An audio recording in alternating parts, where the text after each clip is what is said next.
What's up, Calvary? It's good to be back with you guys for today's daily Devo. If you're following along in the Calvary reading plan, that's great. And if not, what are you waiting for?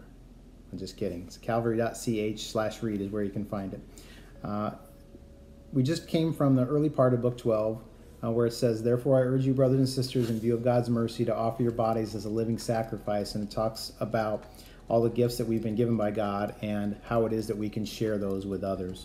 Today we're going to be in Romans 12, 9 through 21, though, which is really under a premise and a title of Love in Action. I'm going to paraphrase here, but it says this: "Love must be sincere, hate what is evil, cling to what is good, be devoted to one another in love, honor one another above yourselves. Bless those who persecute you, bless and do not curse. Rejoice with those who rejoice, mourn with those who mourn. Live in harmony with one another. Do not be proud, but be willing to associate with people of low position.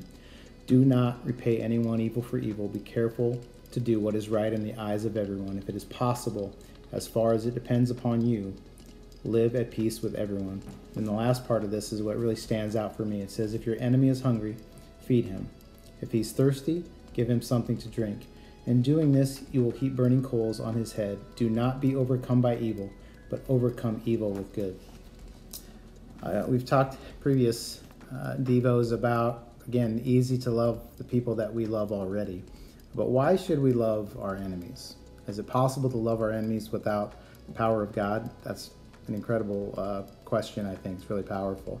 I think there's three reasons why we should. The first is that Jesus commanded it. I don't know that we need anything other than that, but I'll move on to the second, which is that Jesus lived it. Jesus' enemies insulted him, gave him a crown of thorns, beat him, nailed him to a cross, and through it all, Jesus said what? He said, "Father, forgive them, for they do not know what they are doing." That's pretty powerful. I think the third part is that people will notice. The church's mission is to live and love like Jesus, and this is the perfect way for us to be Jesus' disciples. In John 13:35, which is really a message of love one another, it says, "By this everyone will know that you are my disciples." How are we known, collective?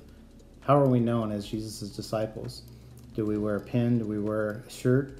No, it's by our love for one another, especially those that we have a struggle with, loving our enemies. So I don't know who this is speaking to out there, but if it's you, put a comment in the chat and let's talk about it. It's good to be back with you guys, and we'll see you next time.